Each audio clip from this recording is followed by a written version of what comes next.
His name became a symbol of strength, honor, and tragedy. Achilles, the greatest warrior of Greece, a hero who chose glory over life. In this video, I'll tell you the real story of Achilles. Don't forget to subscribe and drop a like. It's easy for you and means a lot to me. Enjoy the video, and enjoy your meal if you're eating. Achilles is a legendary hero born between gods and men. Achilles is one of the most famous heroes of ancient Greece, the leading warrior of the Achaeans in the Trojan War. He stands on the border between myth and possible history, reflecting the ideals of heroism, honor, and tragic fate.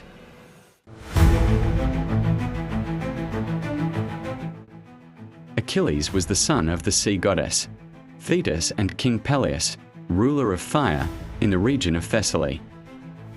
According to legend, Thetis wanted to make her son immortal. There are several versions. One, the most famous, she dipped her infant in the waters of the river Styx, holding him by the heel. His entire body became invulnerable, except for this spot, the Achilles heel. But Peleus got scared and snatched the baby, disrupting the ritual. One way or another, Achilles' fate was sealed. He would become the greatest hero, but die young. The young Achilles was trained by the centaur Chiron, the wisest of the hero's teachers. He also taught Heracles, Jason, and Asclepius. There, Achilles mastered the arts of healing, hunting, music, and war. They say he was not only strong, but also unusually handsome, noble, and quick to anger. The soothsayers predicted Achilles will either live a long but obscure life, or die young but become immortal in glory. This dilemma will become the central theme of his entire life.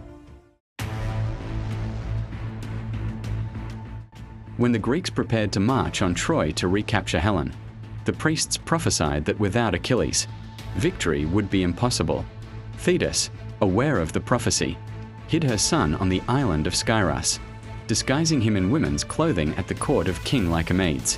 But Odysseus, who brought gifts of jewelry and weapons to the maidens, discovered him. Achilles revealed himself by seizing his sword. Achilles arrived at Troy at the head of the Myrmidons. He was younger than many of the warriors, but surpassed them in courage. Homer in the Iliad describes him as almost superhuman, driven by reputation and rage. However, in war, he faces the opposite conflict, respect versus anger. When King Agamemnon took his captive Briseis from him, Achilles refused to fight. Because of this, the Trojans began to win. Achilles' best friend, and perhaps lover, Patroclus, went into battle with his comrades and was killed by Hector, Prince of Troy.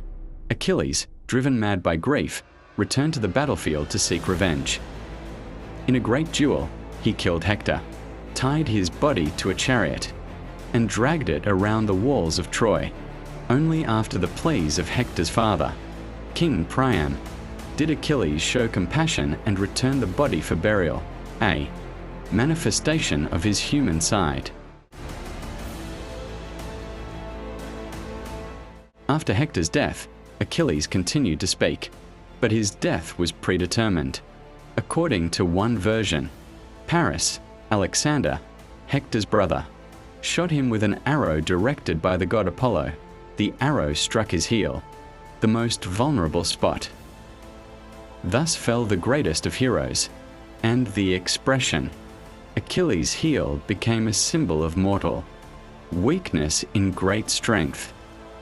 Achilles is a symbol of a courage without fear of fate, an anger capable of destroying and purifying, an honor which is more precious than life, a humanity even in the face of war.